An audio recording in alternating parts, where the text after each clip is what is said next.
हर हर महादेव बोलेगा,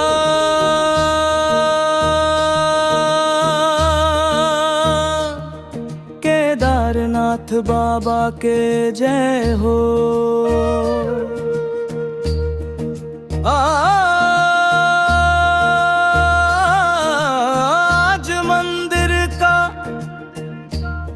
पाठ खुलेगा,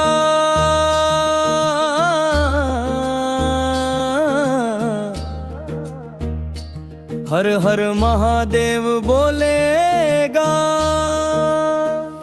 केदारनाथ धाम में गूंजे भोले बाबा के नाम रे। केदारनाथ धाम में गूंजे भोले बाबा के नाम रे। सूरज दिल से गावे भोले के गुण गान रे। वाहन दिल से गावे भोले के गुण गान रे। पहाड़न के गोद में बसल बा केदारनाथ के धाम हो। पहाड़न के गोद में बसल बा केदारनाथ के धाम हो।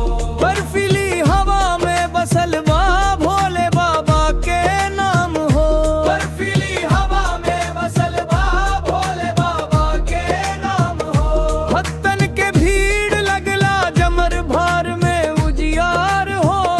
जब तप पूजा आरती से भर गईल संसार हो। मुखड़ा मुखड़ा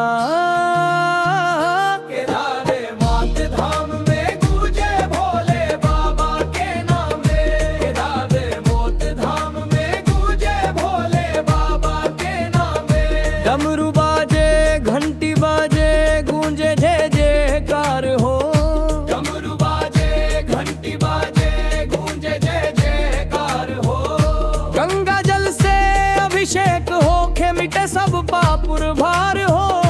गंगा जल से अभिषेक हो के मिटे सब पापुर भार हो।